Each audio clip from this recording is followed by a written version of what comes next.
And just going to go ahead and share my desktop now. All right. Hopefully you guys can see that desktop.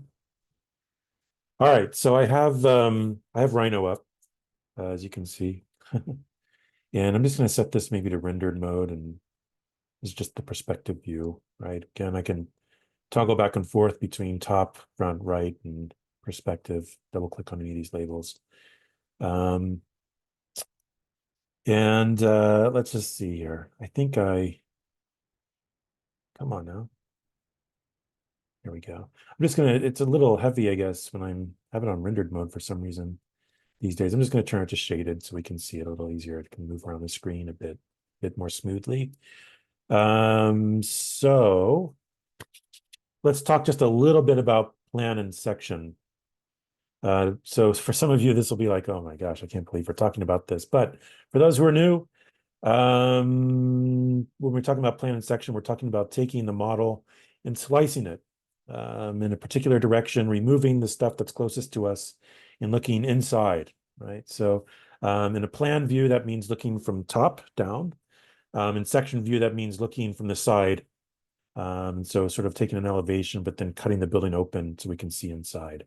Sections and plans are, of course, I mean, I think you've used to sort of seeing these things. But let's talk a little bit about them and their conventions. So in Rhino, the easiest way to start to cut these drawings is by using something called a clipping plane. All right, so I'm going to go to top view. Right, let's talk about plan for just a minute. All right, so the first thing I'm going to do is type in the word clipping plane. That's a pretty common command in Rhino. So clipping plane, and I'm just going to go ahead and draw a plane in top view. Okay. And you can see here, I'm just going to go ahead and select this plane. So you can see we have a plane off in space here. And our model disappeared in top view. And the reason for that is, well, our clipping plane is on the XY plane where z equals 0.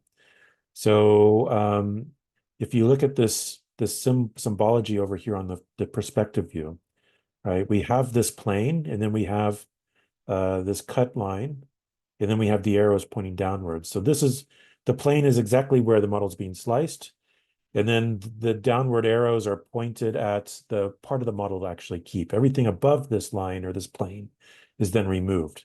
So if I move this up, you can see that I can start to see more and more of my model as I start to move the clipping plane up, right? And I have the clipping plane selected. It has its own properties over here. Let me just move this part of the zoom interface out of the way here. So you can see that it's telling me, okay, when I look at the clipping plane, tell me which viewports you want to actually cut things away from. So I could also view the clipping plane cut in the top and the right view. So now you can sort of see how this works, right? Okay, because the plane is situated as an XY plane. It's pointed down, and so everything underneath it, I can see. Everything above it is simply removed. Right, so here in plan view, right, you can see that really all I see is the sort of mass, anything that's sort of, any mass that's sort of being cut through by the clipping plane, right? And then beyond that, I can see things in elevation and beyond, right? I can see ground, I can see floors and anything else. Right? Um, Another convention. Typically, when we're cutting a floor plan, right, we sort of measure from the sort of finish or grade or finished floor, and then we basically cut the plane. We position the cut plane for a floor plan 4 feet above the finished floor level or the grade level. All right. So in this case, we move it, let's say, where we'd be cutting through windows and doorways as well, and still seeing furniture and things like that below it. Right. So 4 feet is usually the place where you would do that. Okay. Um, let's see here. Hopefully this is somewhat clear. just move this up.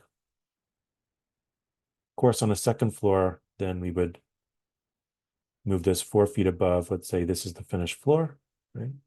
Right here. So we would move this 4 feet above it. All right. So now in top view, let me just turn this on in perspective as well, right? You can see that we can cut through walls and other vertical planes, and then past that cut, we can see everything else in elevation. So we can see the edge of these floor slabs. We can see, trees or anything else on the ground, and etc. Okay. So that's the quickest, easiest way to start to cut plans or plan drawings and things like that in Rhino. And then once I have this clipping plane selected, there's ways to sort of customize what the section actually looks like.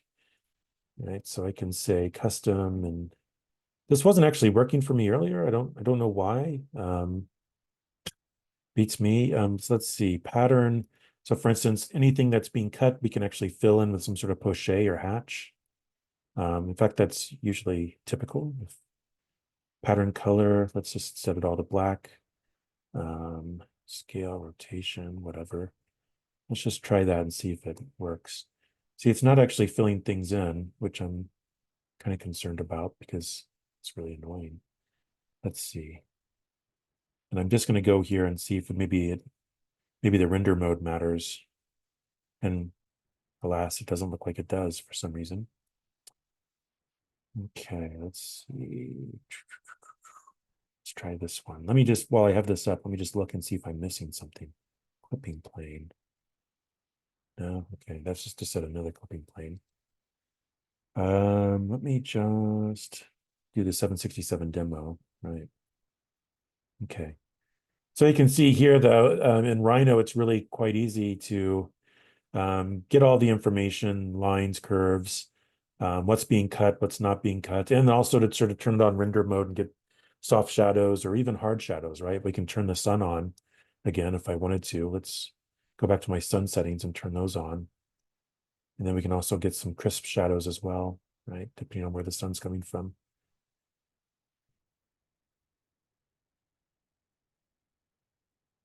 Let's set it for one of the equinox dates, September 21st. And let's give it the right latitude here. Las Vegas. Right. And there we go. Yeah, we were on the other side of the equator. I was like, why are the shadows being cast from the north? That's because we're on the other side of the equator. Yeah, so in the southern hemisphere, of course, the sun's in the north part of the sky. Yeah. That would always confuse me. Every time I've been to Brazil and Uruguay and other places, it's like it's a real trip. Anyway, and then from here, of course, I could bring these things in. Let me just go ahead and capture one of these. Right?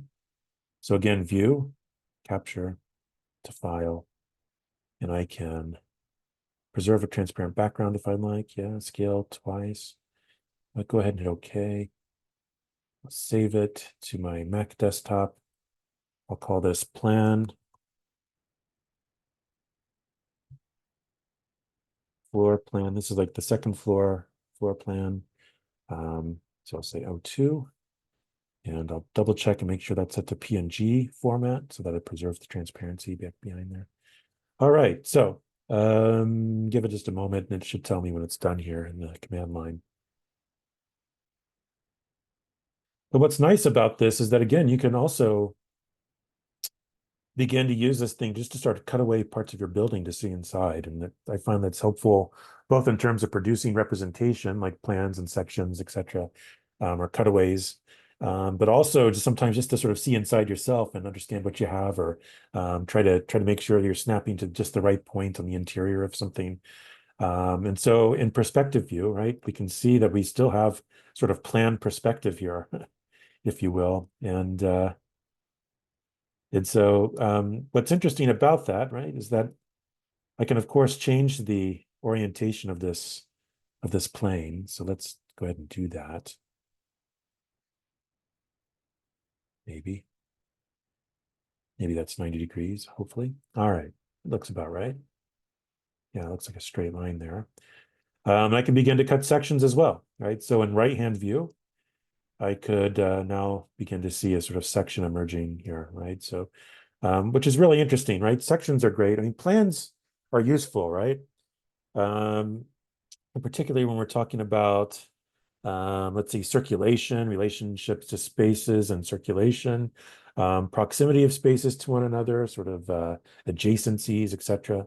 Or measuring square footage or area per room.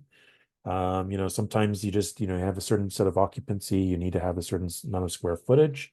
And then beginning to place furniture and sort of lay things out to make sure that the sort of proportions of the space make sense.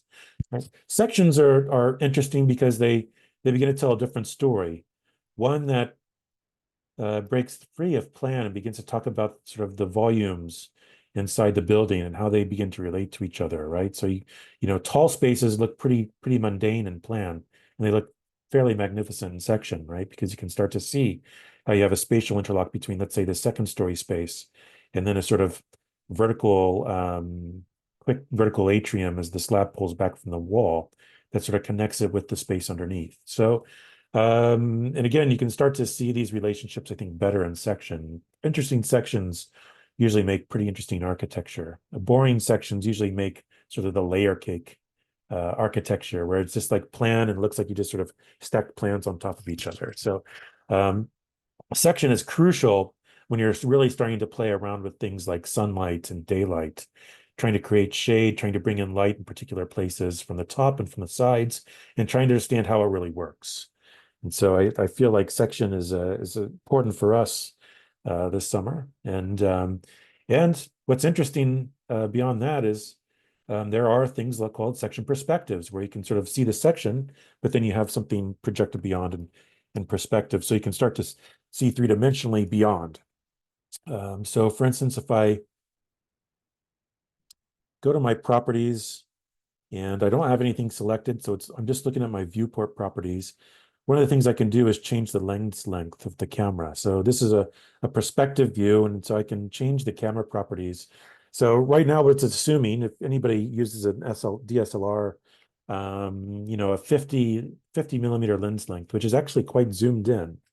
And typically photographers will first start out with 35 millimeter, which gives you a wider view, right? Not quite as zoomed in.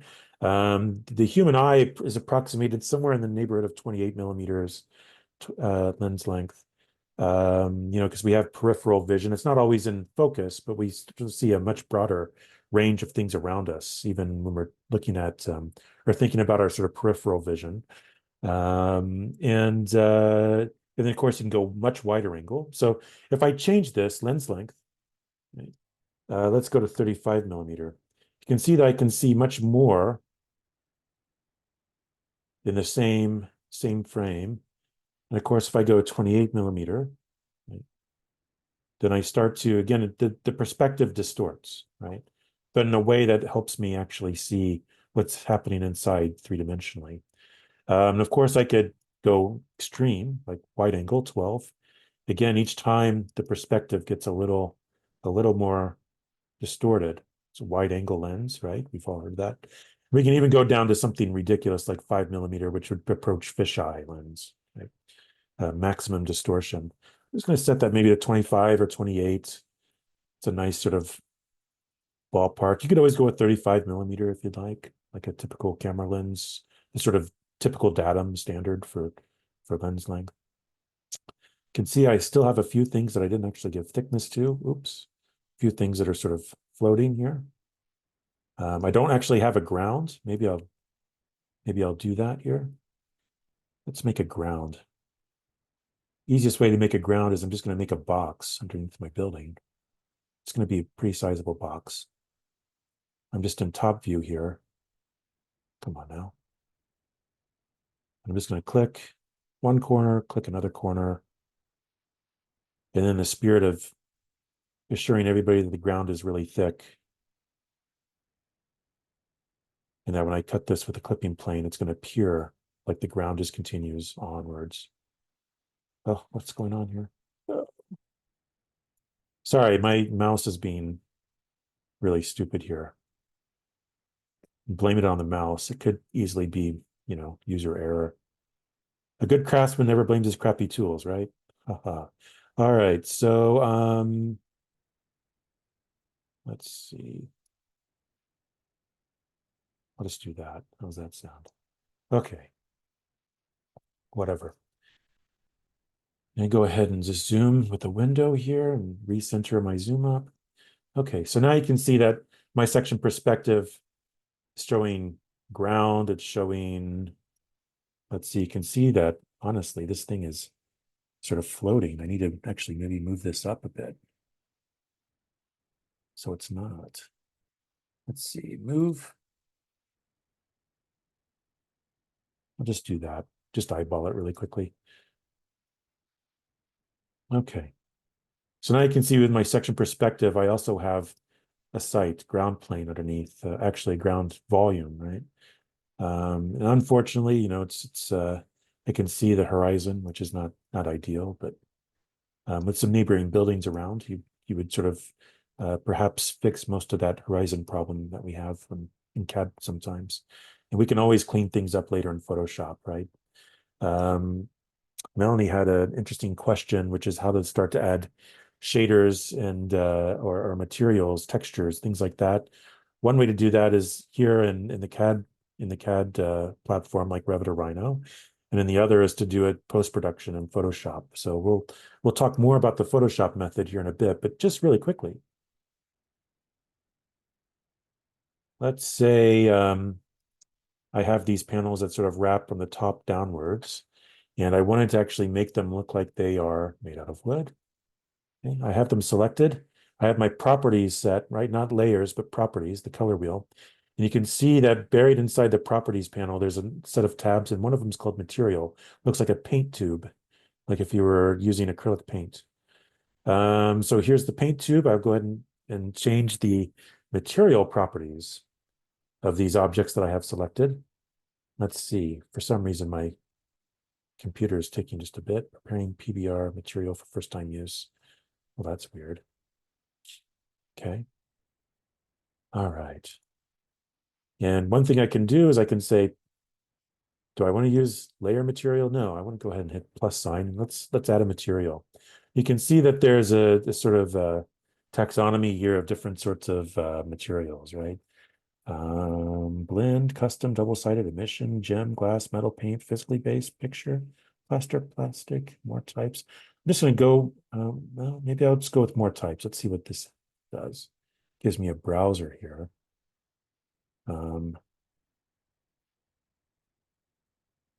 Let's see, physically based are pretty cool. But I'm not sure that's necessary. Let me hit the plus sign again. Let's go import from material library. There, I swear we should have woods and architectural. Yeah, okay.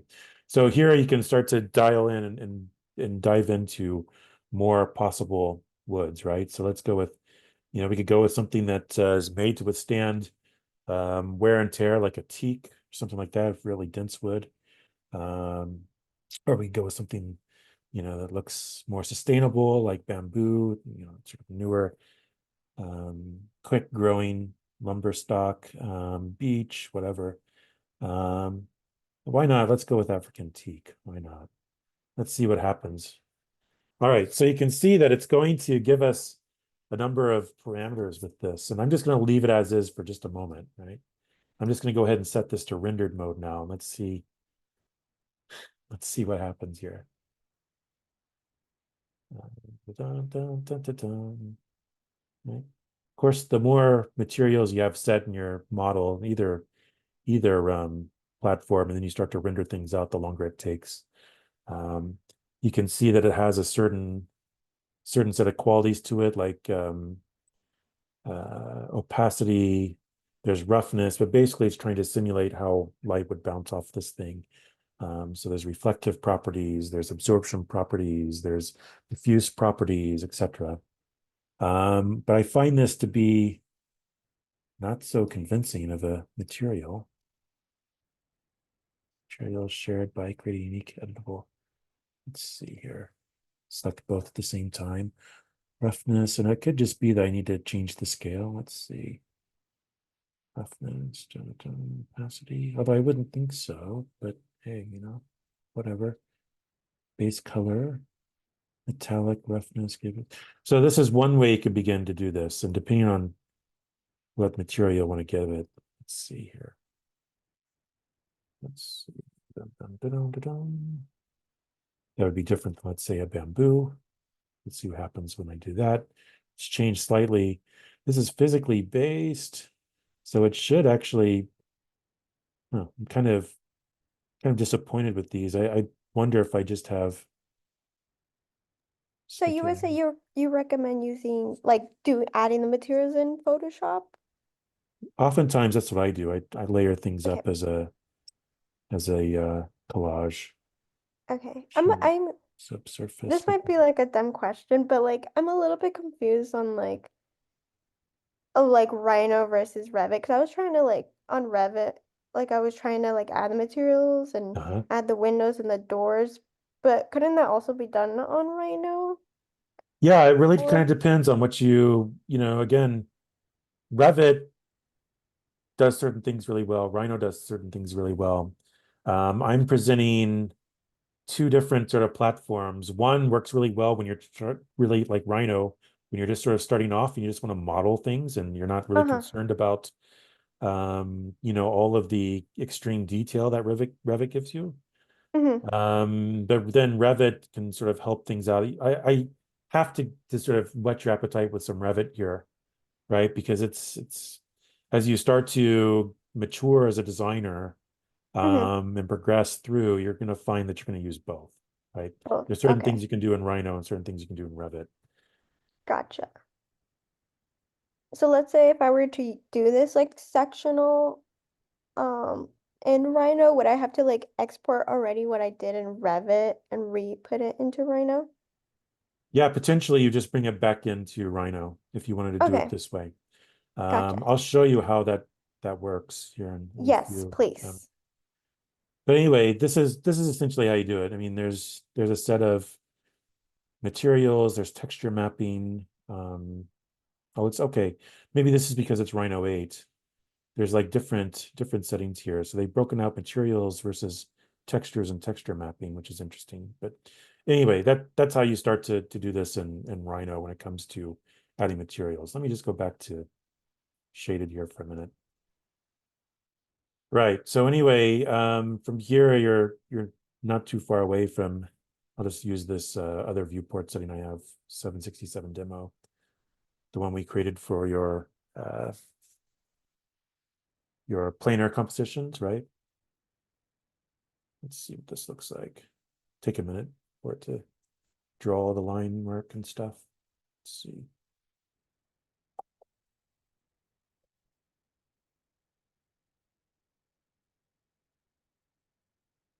Yeah, right. And again, we're not getting photorealism at all, right?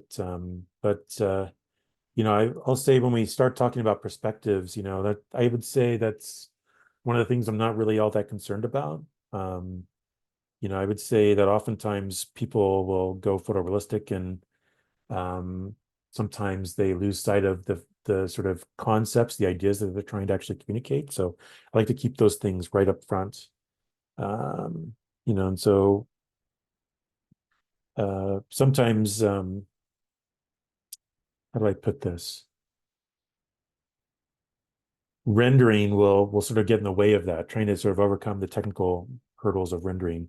And honestly, I'd be remiss if I didn't say that, we're also only one step away from bringing this out as a screen capture, taking it into an AI platform and rendering it with ControlNet and Kenny edges by just simply typing in a text prompt and saying, I want concrete walls that are weathered and have a lot of texture, dramatic lighting.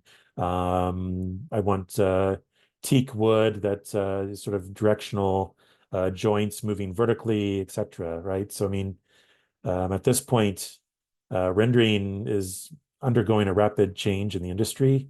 Um, Question is how rapid, but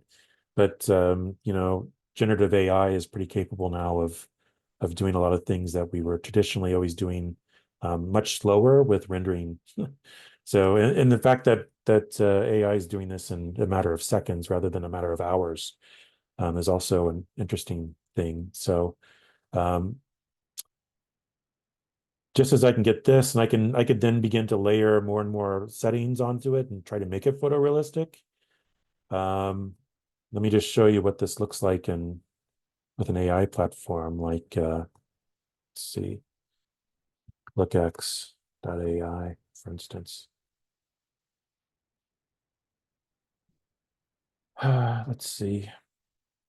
I should have some free credits on here still, I think.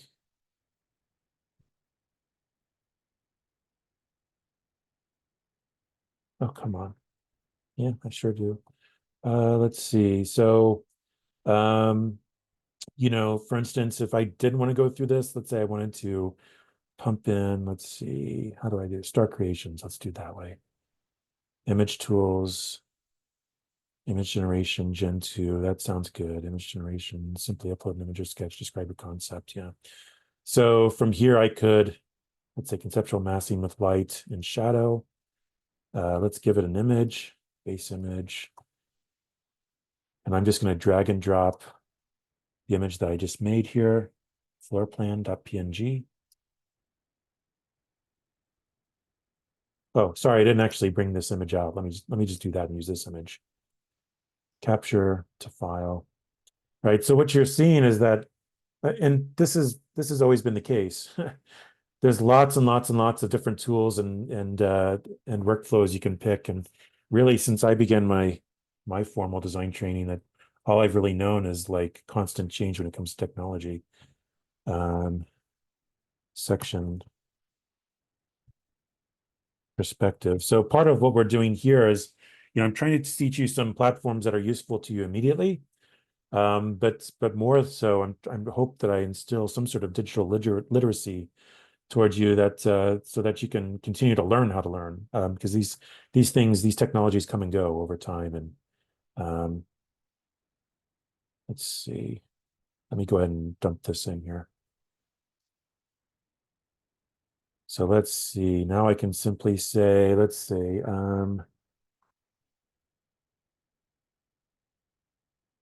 minimalist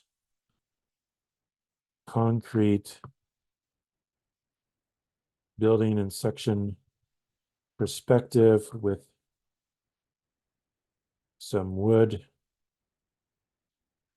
panels and let's say comma dramatic volumetric lighting. Let's see what it does here.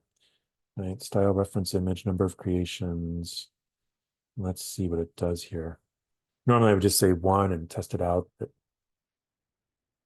right, so this is yet another option at your disposal once you start to get the hang of this stuff, right? I mean, generative AI is um, definitely on everybody's radar here and trying to sort of figure out how it's useful, how to use it responsibly.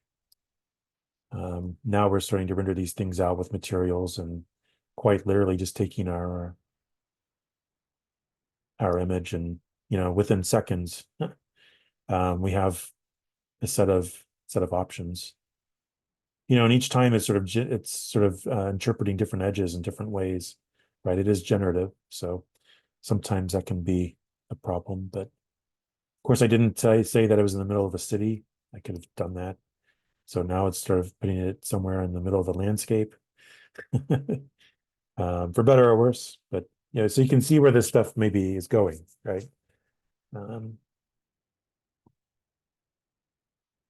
all right, that was lookx.ai, which is basically just a way to product that lets you train your own LoRa models and then apply them to your own sketches and drawings and screen captures to render things out. All right. So anyway, that's kind of what we're dealing with here. And again, we're one step away from, if I open up Photoshop, for instance, and maybe, come on, Photoshop. Well, that's starting. I'm gonna go ahead and close Rhino. Yeah, sure, I'll save. Why not? Seems like there's little harm in that. I'm gonna go ahead and fire up Revit, and we can see see how we can begin to export things out of Revit to either Illustrator or to Rhino, three-dimensional things to Rhino, flat things to Illustrator, or Photoshop. Let's see, Photoshop is just about done. And let me just bring in that floor plan rendering into Photoshop, maybe. Come on now. There it goes. Yeah. So here in Photoshop, we can see that we have a transparent background. That's what that checkerboard pattern means. I can go ahead and create a new layer in Photoshop. Make sure my active color is set to white. Use the paint bucket tool. Fill that background in. I can turn that on or off as I want, right? I can always make it a different color if I want. Now within this layer, I can start to use the paint bucket tool and start to fill things in. Let's change the active layer to black, or the active color.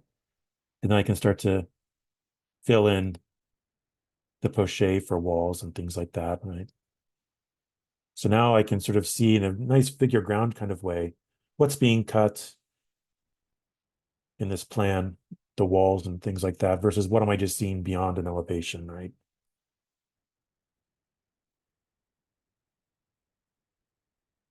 So there's lots of different ways to do this, but this seems to be the quickest.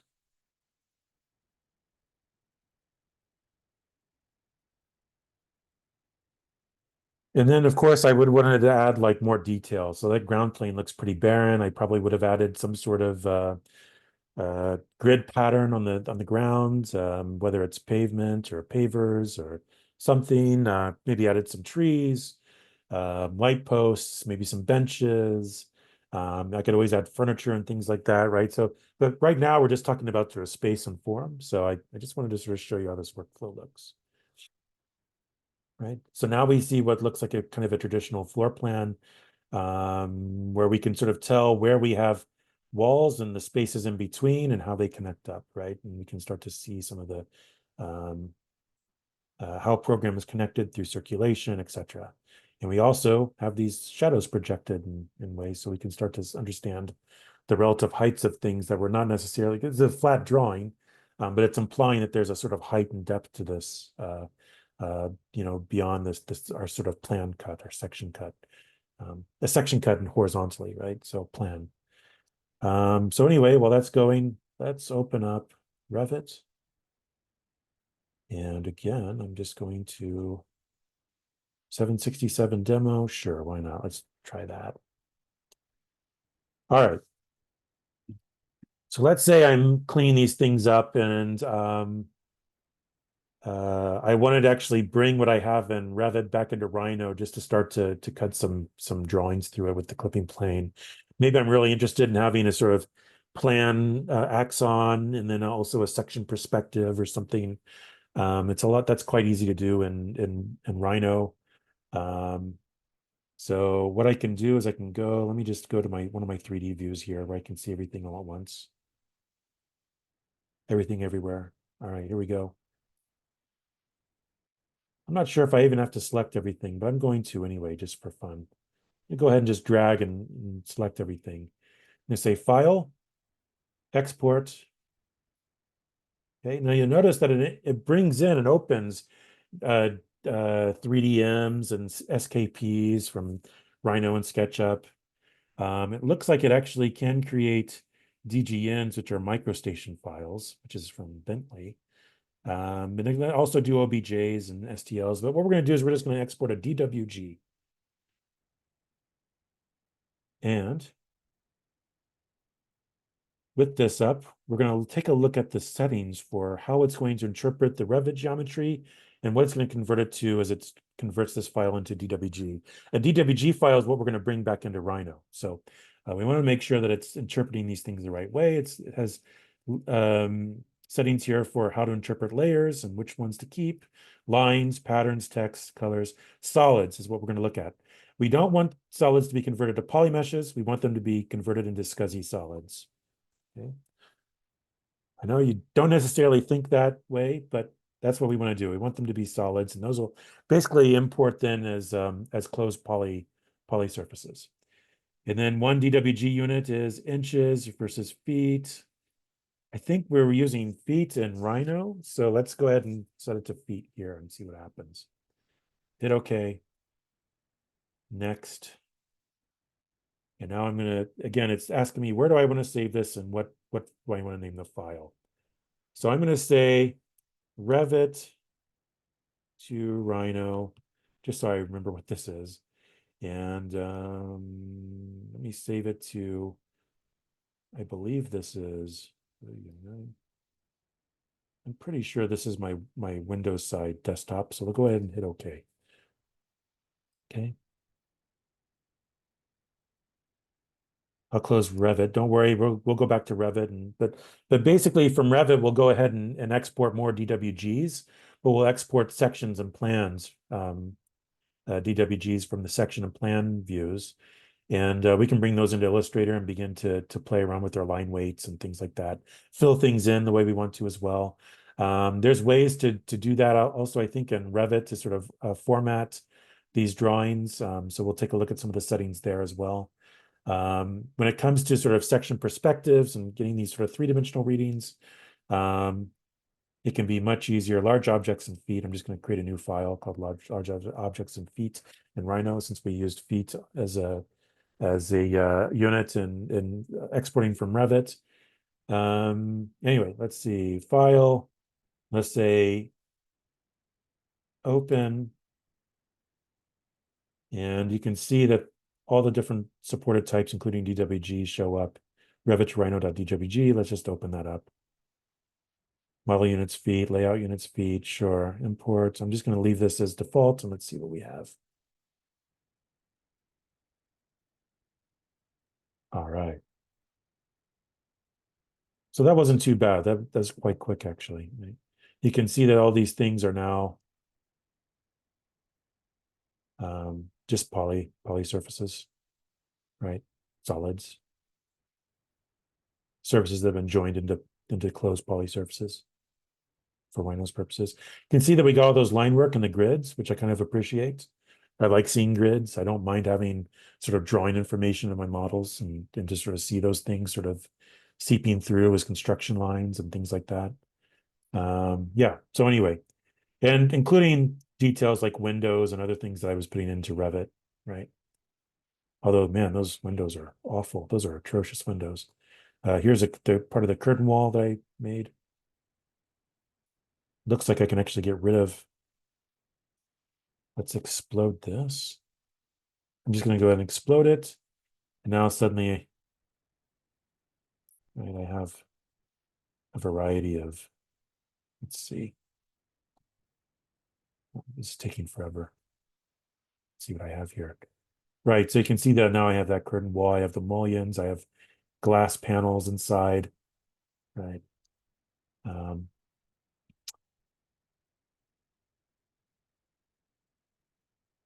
Etc. All right, so that's how you can go back and forth. So it's really easy to go from Rhino to Revit. It's the same way from Revit to Rhino. You just export it, export everything as a DWG file, and then make sure that you're converting all of the Revit geometry to solids rather than polymeshes. Polymeshes are nasty. Basically converts all these surfaces into small little triangles. Each one has vertices. Turns into a mesh basically. So I prefer those nice scuzzy solids. All right. I'll go ahead and close that. Let's take a look at Revit and some of the things that it can do. What I'm gonna you'll see this tomorrow when I have the assignment posted, and we'll talk about that. And we'll spend our time going through these things again, making sure that we know what we're doing. But I'm going to advise you to maybe do both, right? To sort of play around and experiment with Rhino, and also to experiment with what Revit gives you, right? Let's see here. So that's our plan from Rhino, rendered with some lines and things like that, edges. And then we're starting to add some poche in Photoshop. Let's compare that with what we can do here in Revit. Um,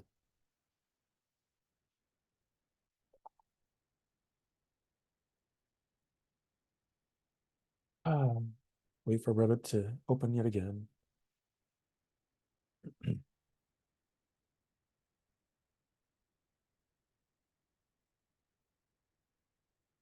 And so one of the things to keep in mind, right, is that we set the heights, the exact elevations for levels, right? So level 1 starts here, level 2 starts here at 15 feet above level 1, right?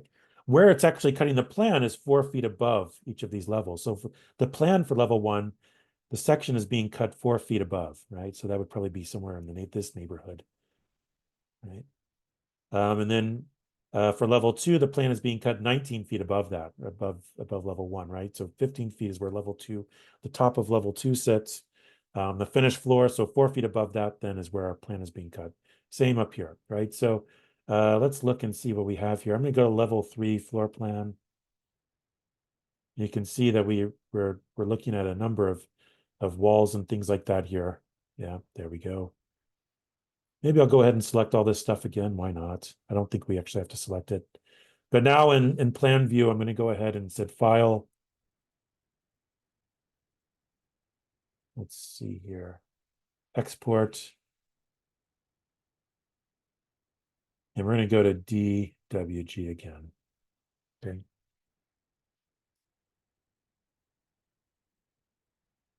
Select views and sheets. We could actually make our own sheets. We don't typically make drawing sets in school until you get to like construction technology class. And hopefully you guys are doing something with those there. But that'll be in autumn and spring. Let's see, patterns, colors, solids. Let's see, lines, load DWG types. So I'm just going to leave all this the way it is. One DWG unit. I'm just going to say feet again, though. I'm going to change that. For solids, I'll say SCSI solids again, even though I don't think we need that. I'm going to go ahead and hit OK. Oh, export to file format. Yeah, I mean, I'll just leave this as the default. So I'm going to go ahead and hit OK. I changed scale again to feet rather than to inches, for better or worse. Actually, you know what? Yeah, I'll do that. I'll just leave it at feet. Hit OK. Save, set, and close. I'll go ahead and hit next. And let's go ahead and do a DWG, and I'll call this floor plan from Revit. Let's go ahead and do that. Now, if I open this up in Illustrator, it's going to be ridiculously large, right? Illustrator has like an artboard, and it's like measured in inches, and it's, sort of dealing with document size and poster size things, right? We didn't actually scale this in Revit. So let's see what happens when I actually try to import this into Illustrator. And I might get an error, or I might just say I did it, but I don't see anything because it's way off in space, much too large for anything. So let's see what we get. If we run into that problem, we can always bring that DWG into Rhino, quickly scale it, or into AutoCAD and quickly scale it. But I'll just do it in Rhino since it's what we've been working in, rather than AutoCAD. And then we can bring that right back into Illustrator. In fact, Rhino can actually export the Illustrator file for us, rather than trying to import a DWG in. So let's just try this though. New, file new. Let's just look at what happens when we go into Illustrator and we try new, and let's give it something. Let's see what it does have feet. Ooh, all right. I mean, let's see what happens if we say that this thing's like 500 feet by 500 feet. Okay, first of all, it tells us our limit is 189.6181 feet, which is absurdly specific, but whatever. So I'll go ahead and hit OK. And we've made a really large artboard. Let's see, file, we'll place a DWG, vector file DWG. Let's see here, which I might have put on the Windows desktop. Oh, drats. Let me just re-export this really quickly and make sure I'm exporting it to the Mac side. Ah, always something. All right, let's see, solid SCSI. Okay, so it saved my settings. That's good. And Adobe Documents. Oh, okay. Home. Let's save it to my Mac desktop. Okay, so I'll call this Revit floor plan. Let's just put it out there on the desktop. Why not? Place. There's Revit floor plan.dwg. All right. Okay, so now we'll see what we have here. This could be awesome or it could be an incredible disaster. Oh no, look at that. All right.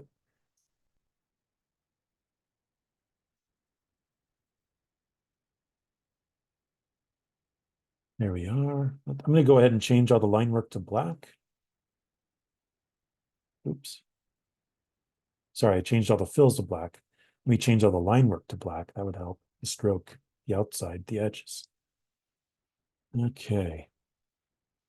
And let me check the line weight. I'll change all that to 1.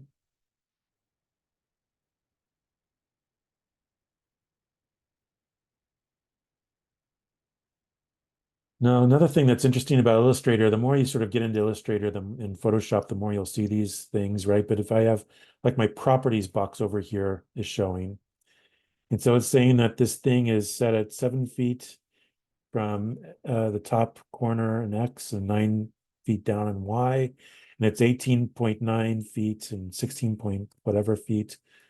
So let's tell it that we just want this thing to be 2 feet wide.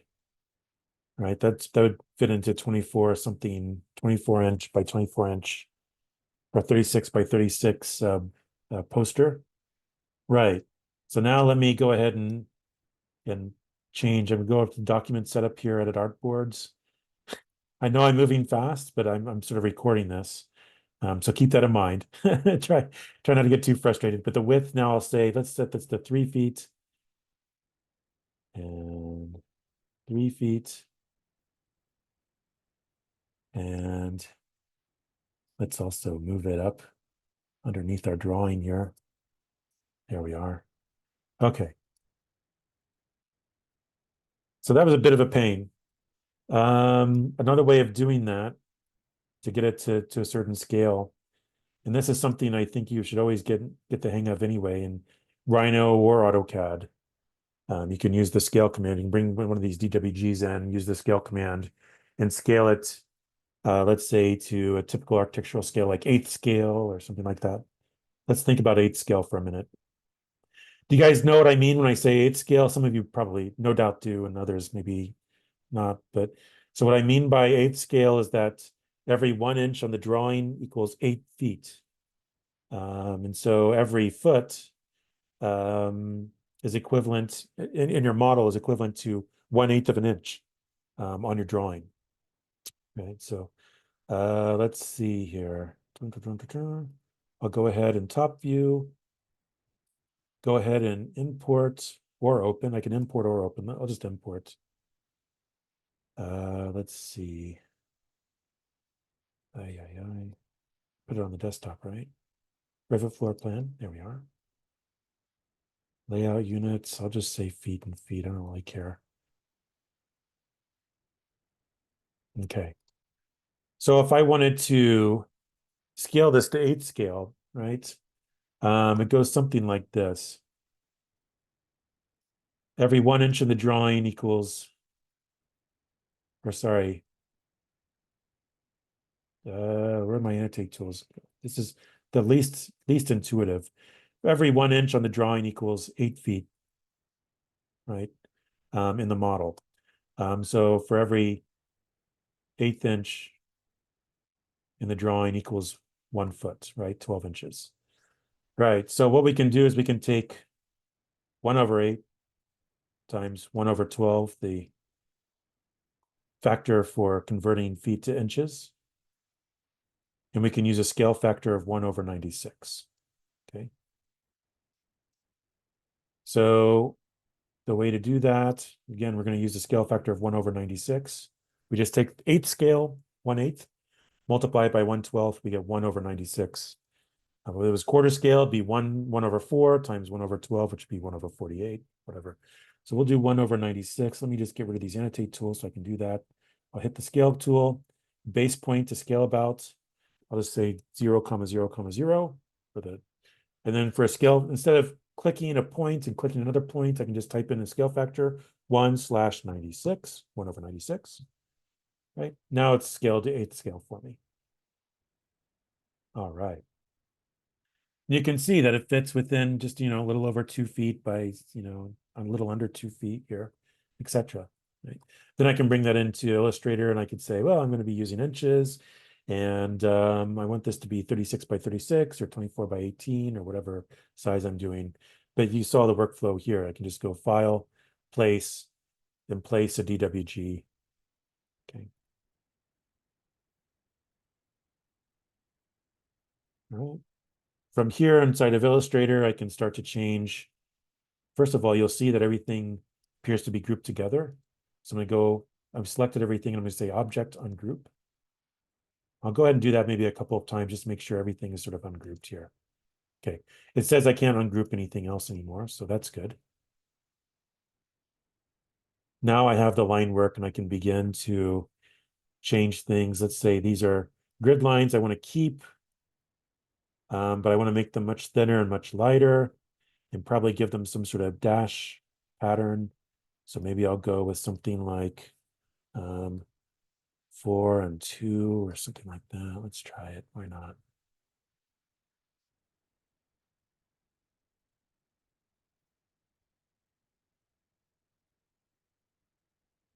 Let me just adjust that again. 4 and 4 maybe.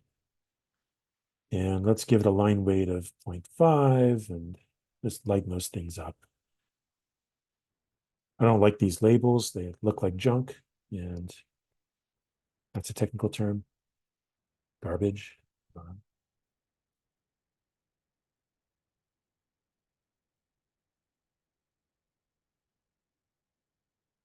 Yeah, and so from here I could begin to, you can see that it actually has those windows in there.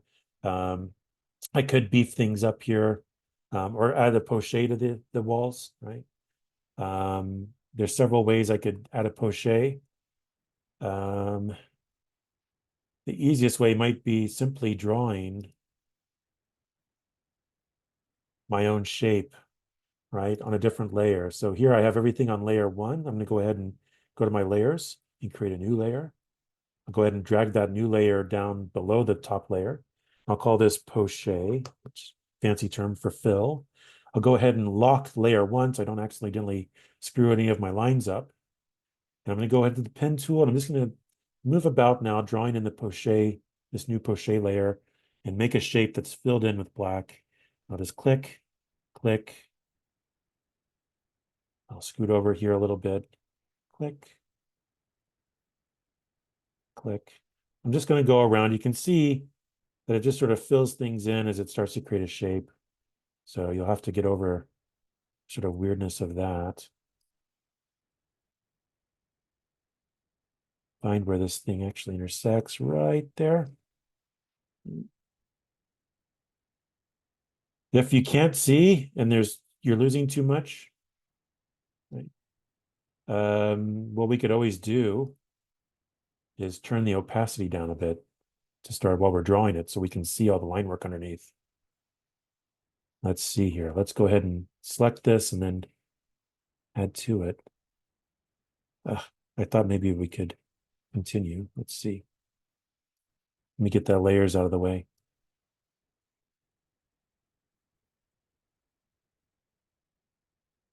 Let's see if I can pick up where I left off. Yeah, I sure did.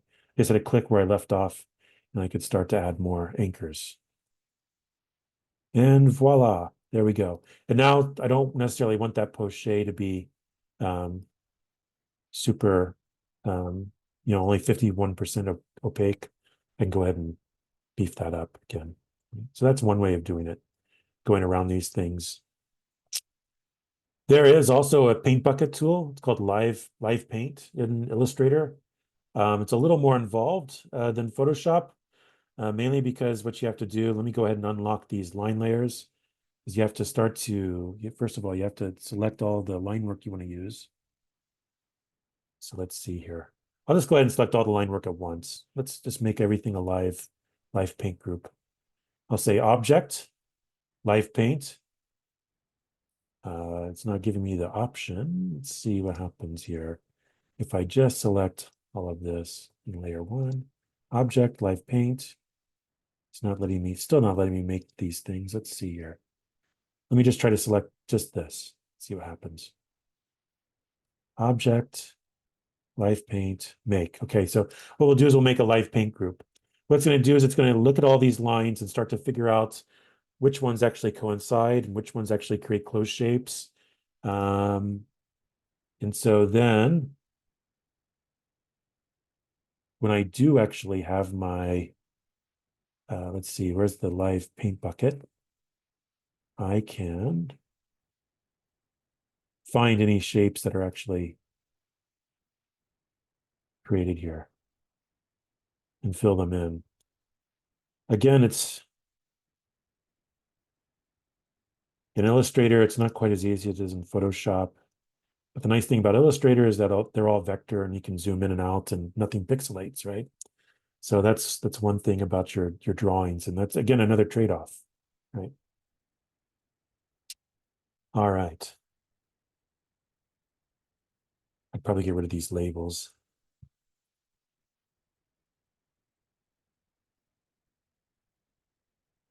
Elevation markers. Okay. So again, you can see that there's trade-offs between each one. I wanted to show you sort of different workflows here, right? Depending on which platform you prefer, and if you're going for an orthogonal section versus some sort of like section perspective. This was back in Rhino. Let me go ahead and close this. Let's open up Rhino or Revit and take a look at a few more things here. Let's go ahead and take a look at sections, and we can also maybe see if we can make a section perspective. And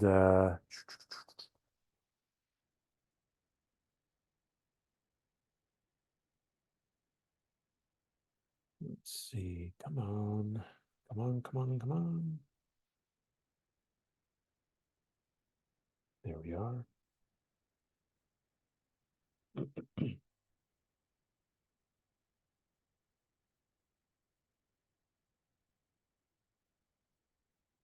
So if you're watching this, I encourage you to sort of say, well, this looks new, or I love this look versus this other one, right? And then now you start to sort of understand how you want to dive in, okay? And that's kind of the way it works. There's no one way to do these things, and there's no right way or wrong way necessarily. But there are different ways depending on which platform you're using.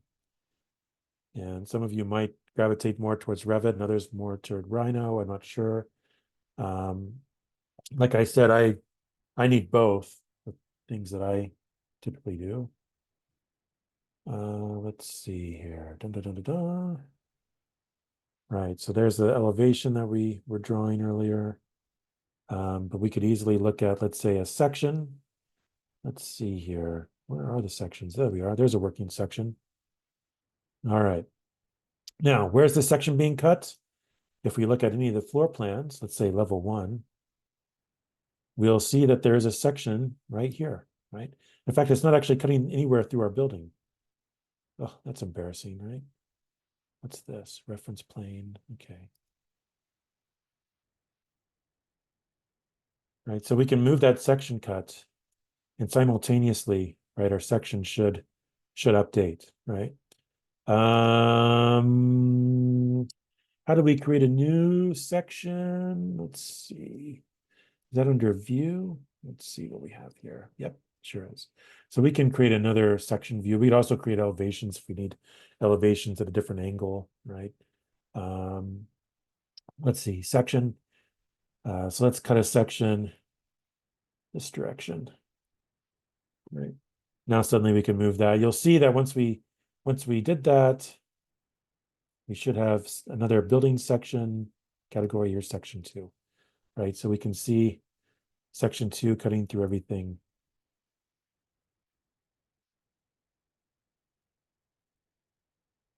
Wow, incredible, right?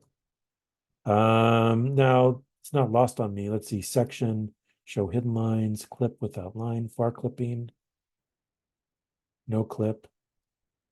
Go ahead and OK. So we can see everything that's here. We might need to drag it over so we can see everything in our viewport here. Again, there's a sort of frame here showing us where ground and sky and where the minimum maximum extents are. All right, there we are. So now we can start to see these things. And again, there are ways of sort of we're kind of running out of time to really go into a lot of detail. But again, Revit produces these things, but they're more geared towards an actual construction drawing set. So, I would say it's not that you don't maybe necessarily use it for schematic design and then progressing that set further through DD and then construction documents. But suffice to say, it's we don't typically focus on all of the minutia that a section in Revit will give you.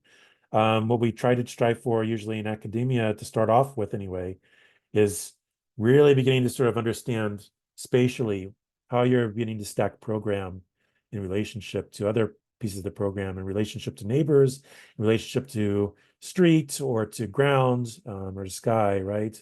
So to me, I think I would, I just wanted to show you this, and it's really easy to export these things out, but I would encourage you to maybe think about looking at Rhino and doing a sort of section perspective, right? So there's a huge difference between this section versus, sorry, where to go? Versus, this one, right? And like I said, you're one step away when you have that one. You could do this with any of these, right? Orthogonal one as well. It's just unclear to me what's actually being cut here, but I could bring this into Illustrator and add poche, etc. In fact, I'll go ahead and do that. I'll go ahead and export this. File, export, CAD, DWG. All right, let's see. SCSI, beat. Sure. All right, great, whatever. Maybe yeah. Next, go ahead and save that. Let's see here. Revit section.dwg. I might have saved that in downloads or documents instead of, I don't know. We'll see here in a minute. Let me go ahead and bring this into Illustrator, into the same batch we have, and let's go ahead and I'll go ahead and size this, scale this around here a bit, or just get rid of this maybe. Sorry, I'm just going to, again, this just as a quick demonstration file. File, place, let's see. Let's go ahead and place that section drawing from Revit and also place the section perspective from Rhino. We can start to play around with them in Illustrator a bit. Section perspective, Revit. No, it was in documents, I believe. Revit section, there we go. Merge swatches, sure, I don't care. Yeah, seriously, play it all. Like, really? Okay, and this came in at a manageable scale, so that's nice, right? So there's our Revit drawing.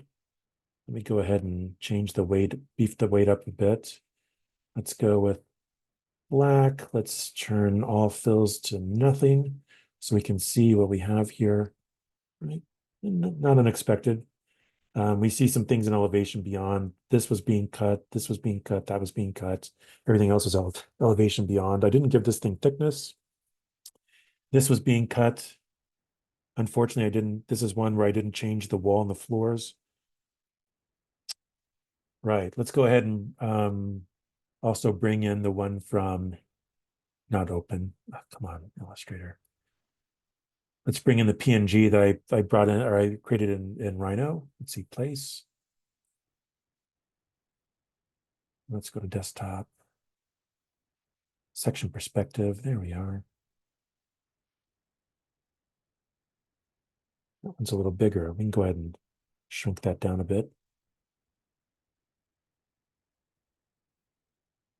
Of course, this is showing something similar, but from the other direction, sort of cut and looking in the opposite direction as this one. I suppose we could always delete, oops, Let's select that and ungroup. I forgot that you always have to ungroup things, and when you're doing these exports from Revit and AutoCAD too, it seems like in a lot of cases. Let's go ahead and get rid of that. What I'm going to do is I'm just going to flip this around so it looks like the other one. Oh, there. Right. So now the sections sort of are the same when it comes to where they were. Let's see. So I could easily take this and look at the lines, beef them up a bit, make it a little beefier.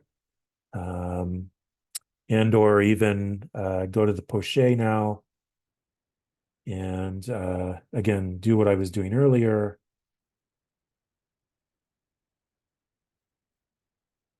And filling these things in with some fill, right? So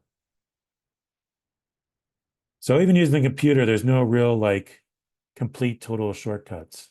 Um, good drawing always still takes time and care. And okay, remember there's actually a hole in the ceiling here. So I think we're seeing everything else from behind. Let's see.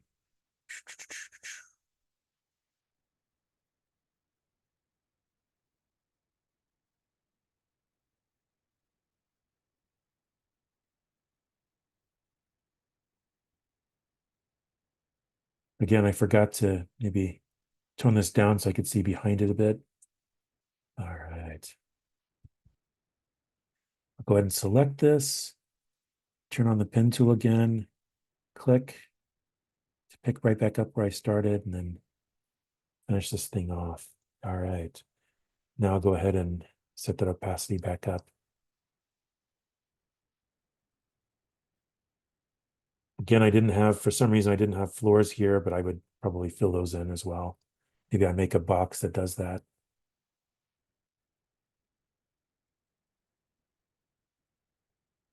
Okay. I could do the same thing here, right? In Illustrator. In Photoshop, I could have just filled in with this in with a paintbrush, or I could simply go around and start to make my own shapes over top of the image. Let's see here. Not sure why that's not filling in. Let's see. Dun-dun-dun-dun. Oh, it's because it's underneath. All right, so I'll make another layer that's actually above for, let's say, fills on render, something like that. Go ahead and lock that one. And, again, I know I'm moving fast, but I did want to get this demonstration done and recorded so you can work between now and tomorrow. And then tomorrow we can make sure you're on the right track and fix any problems or start to address any issues that you run up against. Because we have that short week and a long weekend, I want to make sure you have a productive weekend, as productive as possible. So again, I could do the same things here, including the ground, right? The ground is being cut. Typically with a section, you do give it a nice big dark base. When it comes to, a design drawing, you sort of acknowledge that the ground is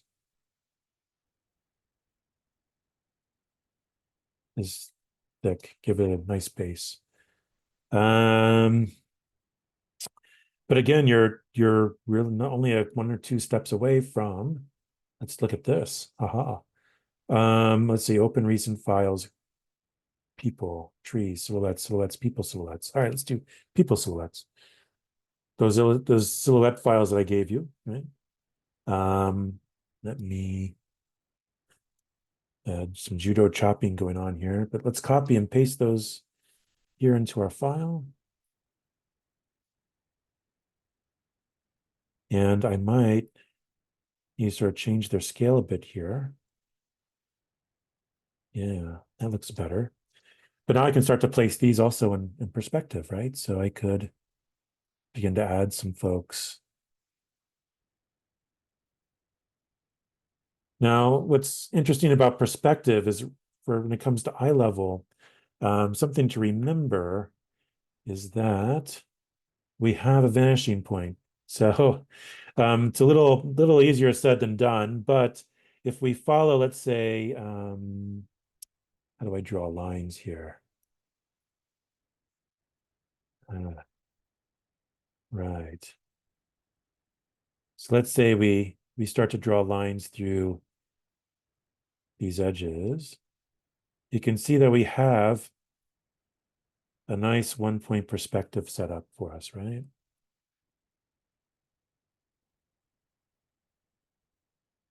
Yeah, exactly. Right here as well. Yeah. So one thing to keep in mind when we're looking at 1-point perspectives is typically we think of our eye level being right around or close to it, or maybe just slightly above that vanishing point. And oftentimes, maybe I've scaled these a bit wrong. Let me just go ahead and turn this off for a minute. Let me close this. Then what you'll do is you'll establish scale of these things. So let's do that. I'm going to go ahead and make these a little bigger. They looked a little small to me. Oops. I just completely wrecked my 1-point perspective diagram, didn't I? Womp womp. All right. Well, let's see here.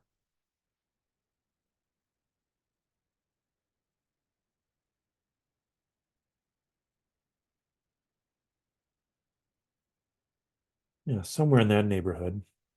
So we have a 1-point perspective right here. Oftentimes what we'll do, let me just get rid of this. It's kind of hard to go back and forth between toggling annotate tools on and then being able to sort of select things on my screen. Zoom never really resolved that. But let's say we place this person right here, this human. All right. So what we can do is we can establish, I'll just go ahead and draw an illustrator. We can go ahead and establish eye level. We can draw maybe a quick line through her eyeball, which sounds like a grotesque thing to say, but don't worry, it's not real. We'll delete it later. So everybody on the same sort of level would have the same eye level, right? And then what we would do is we would scale from there. So this person is way back there. We could understand that her feet are back here, and that's where she's standing. But eye level will remain pretty much the same. If these people are at eye level with our camera, and I would propose that they are, right? Then that's how eye level works, and that's how perspective works when you're adding scale figures, right? So, we're in perspective, people get further away, they get smaller, and they get closer up, they get larger, right? And it'd be the same thing here, right? So if we establish where eye level is, but it's not at our eye level, it's not at our same eye level, then what we would do is we would begin to think about a plane established back towards the vanishing point, right?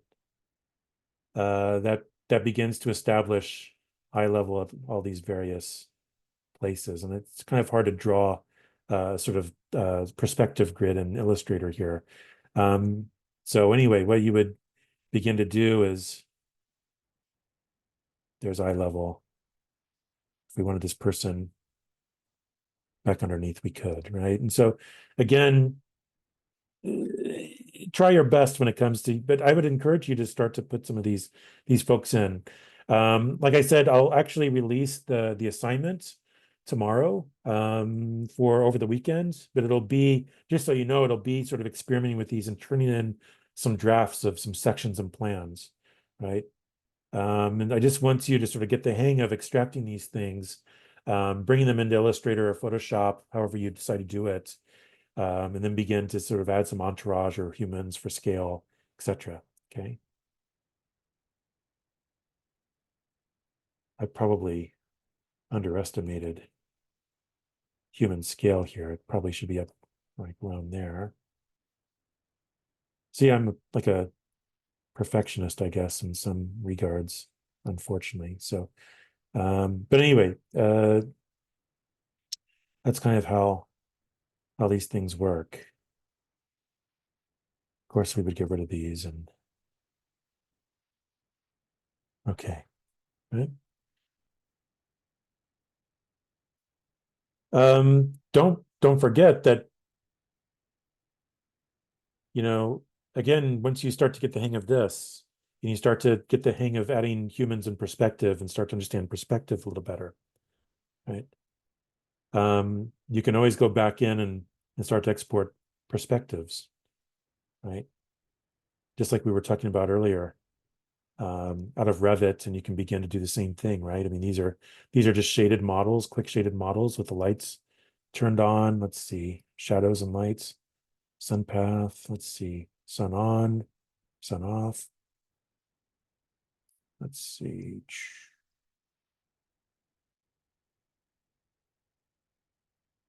Right. And trying to sort of, again, frame these things. These, again, I'm not striving for photorealism at all. Um, but we can collage these things later on. But again, I feel very strongly, like in school, oftentimes, like you got to learn how to crawl before you can walk, before you can sort of do a full-on sprint. There are ways of simply giving assigned materials to certain pieces of geometry, and then you can hit render. Um, but when it comes to Revit, I mean, the rendering is not that great. Same with Rhino, right? I mean, they're both more modeling, less about rendering. But you could actually hit the render button or render it locally, or you could try to do some cloud rendering. As an educational discount, I don't know how much they let you do cloud rendering on a remote server I mean, it costs them money every time you hit render when you do that. So I'm not sure you can look into that. It also works with Twinmotion and Unreal Engine. So if you're into those platforms, you could always take your Revit model and turn it into a map for Fortnite or any other sort of first person shooter game or something. But yeah, anyway, so let's see. Yeah, anyway, I just wanted to sort of quickly go over these things. What I want you to do between now and tomorrow is simply try bringing some of these things out. Try using clipping planes in Rhino. Try exporting DWGs from Revit. Bring them into Illustrator and Photoshop. See what happens. Um, hit hit road bumps. Right? I want to know what those are tomorrow. Right? I want to see where you're having hiccups, where you're having problems, where your progress grinds to a halt, because we can fix those things tomorrow. And again, let you practice over the weekend, and you'll be submitting first drafts of sections and plans um, uh, a week from today, right? Next Tuesday, right? So again, I'll write up a more detailed description of the assignment and with some parameters for you for tomorrow. But that's where we're going with this. So experiment with what we just did. Okay, that's your goal for tonight. And to come prepared with any questions or anything to sort of show that any problems that you might run into along the way, we can try to address those tomorrow. Again, to make sure that you don't end up doing any wheel spinning over the weekend. Okay. At that point, I'm going to stop sharing.